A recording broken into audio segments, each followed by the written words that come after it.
ये जितने भी अपराध पाप होते हैं इसी बुद्धि वाले से होते हैं, और ऐसी बुद्धि वालों की कोई सींग नहीं होते, और ऐसी बुद्धि सबके होती है।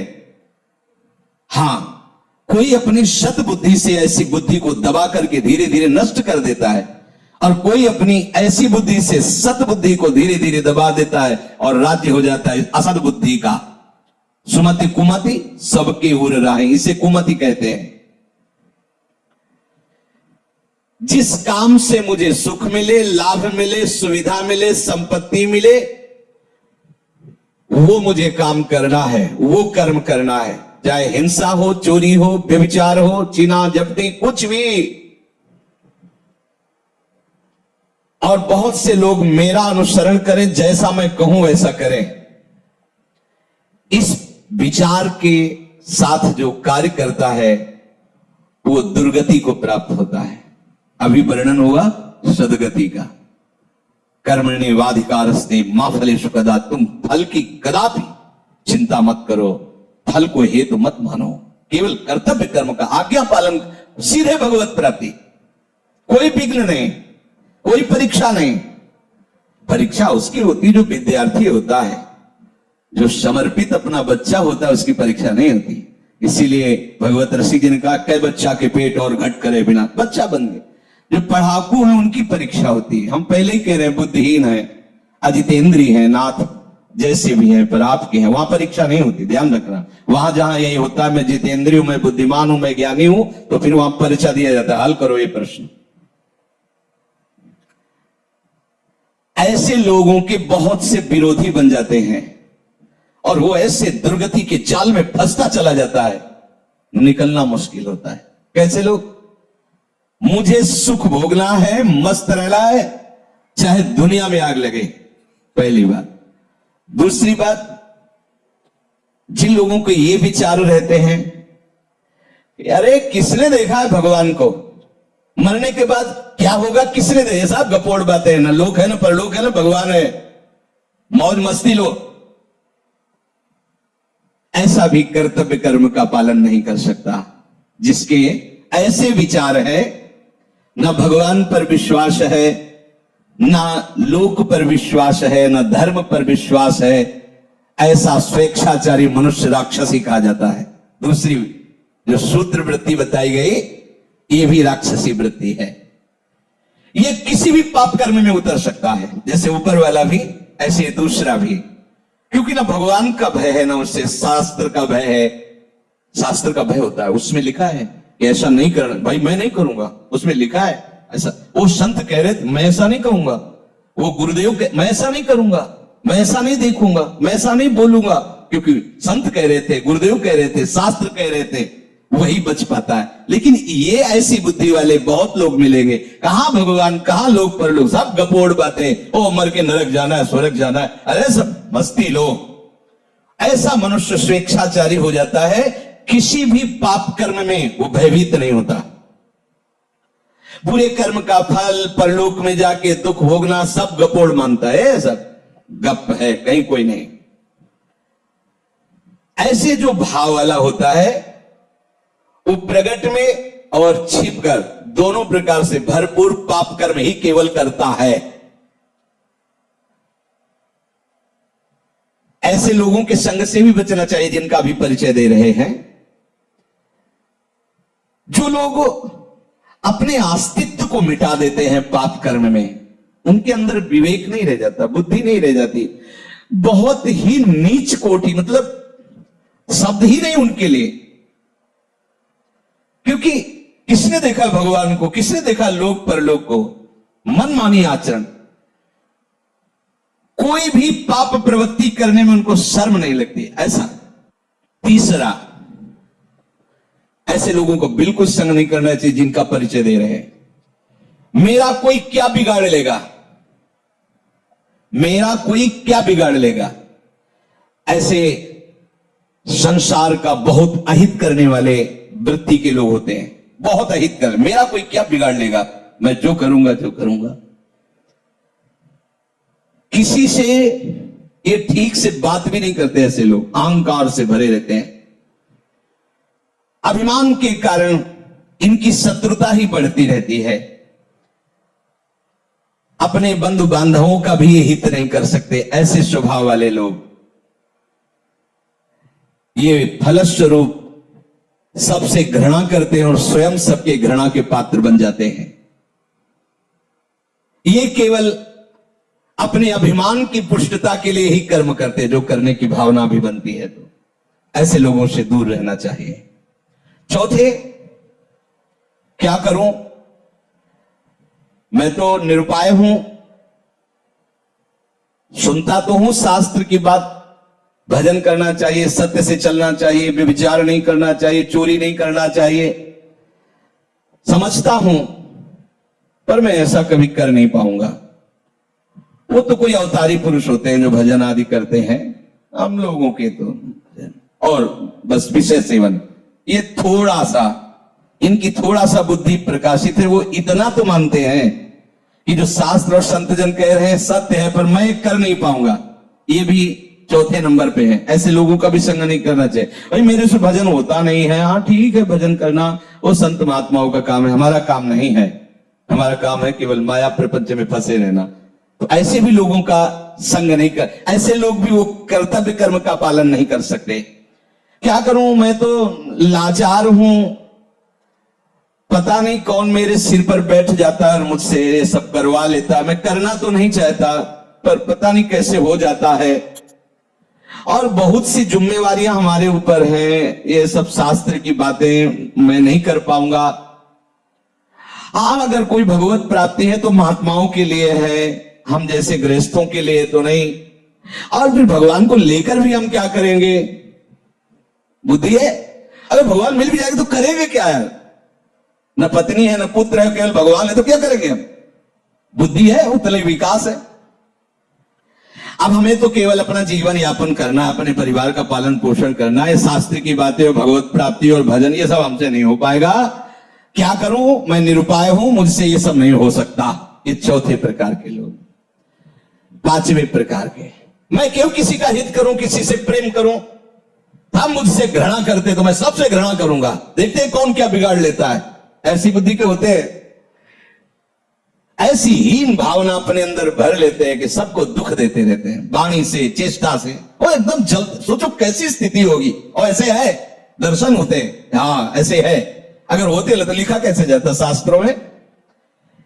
वो इतनी घृणा दूसरों से करने लगते हैं कि उनको अपना भी जीवन भार लगने लगता है। जैसे आत्महत्या आदि, ऐसे निंदनीय आदि जो करते हैं, लगभग ऐसे ही स्वभाव से।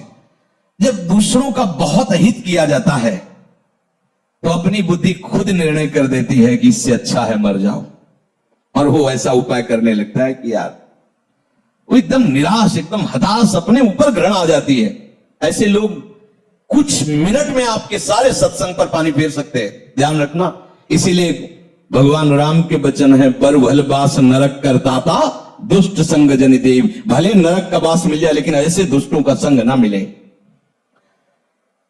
छठवां,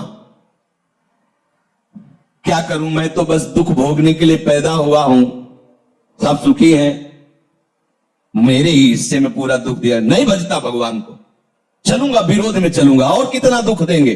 वो और उत्साहित होकर पाप कर्म करता है। बुद्धि देखो कैसे प्रेरित करती है। बड़ा चिड़चिड़ा स्वभाव, नाक में गुस्सा, कोई बोल दे तो पीटने का भाव, एकदम ऐसे मिलते हैं। मैंने देखा संसार में कोई हमारा नहीं, सब हमें दुख देने के लिए तैयार। मैं किसी को सुख क्यों दूं? बख्शूंगा नहीं, अगर कोई छेड़ेगा तो समझ लो एकदम उदासी, निराशा, क्रोध, उद्विग्नता, मस्तिष्क विकृति, उन्माद, ये इसके मित्र होते हैं ऐसे लोगों के। सातवां, जगत में कोई भी अच्छा नहीं, सब दुष्ट स्वभाव वाले, बुरे गंदे लोग हैं, कोई अच्छा नहीं। फिर मैं इनके साथ अच्छाई क्यों करूं? जो जैसा होता है वैसे ही करना चाहिए, दुष्टों के साथ दुष्टता ही करूंगा। ऐसे भी है ऐसे भी। वो जिसको देखो उसमें दोष ही निकालेंगे, कहीं भी गुण बुद्धि उनकी नहीं होती। अतएव न वो अपना भला करते, न वो दूसरों का भला होने देते। आठवां, मुझे ऐसे कार्य करना चाहिए कि अंदर से भले मैं वैसा नहीं हूं, लेकिन लोग मुझे ये कहें कि बहुत बढ़िया है, ऐसे ये थोड़ा सुधार की तरफ है। इतनी तो बात समझ में आ गई कि मुझे ऐसे कार्य करना चाहिए कि लोग कहें कि ये बढ़िया है। और घोर राक्षसी से तो थोड़ा मनुष्यता में आने, भले असलियत नहीं है पर कम से कम यश प्राप्ति के लिए प्रगट में ऐसा हिंसात्मक कार्य, दूसरों को भयानक दुख देने वाला कार्य नहीं करेंगे। ये 8वें सूत्र में कहा कि लोग मुझे अच्छा समझें, भले मेरे में अच्छाई नहीं पर मुझे ऐसे दिखावा करना है। भैया ऐसे हो तो भी चलेगा, कम से कम दिखावे के लिए ही सही। किसी की हिंसा न करे, किसी की चोरी न करे, किसी के व्यभिचार न करे।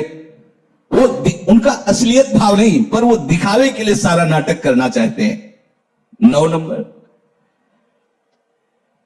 कहते हैं कि वैराग्य ले लो, राग मत करो, भजन करो जा करके। अगर मैं घर से निकल जाऊं तो सब चौपट हो जाएगा, मेरे द्वारा ही ये घर चलता है। ये भी उसी पंक्ति में है जिनका संग नहीं करना चाहिए। 10वां, अपने को तो बस वही उपाय करना है, ये बड़ी शौकीनी से, विलासिता से, आराम से जिंदगी कटे, बस मुझे वही करना है। तो ऐसे लोगों का संग अपने कर्तव्य का पालन करने वाले उपासक को कभी नहीं करना चाहिए, क्योंकि इनके संग से तुम्हारी दबी हुई जो कुमति है, कोई ऐसा न समझे कि मेरे अंदर कुमति नहीं, कुमति सुमति सबके उड़ रहा है।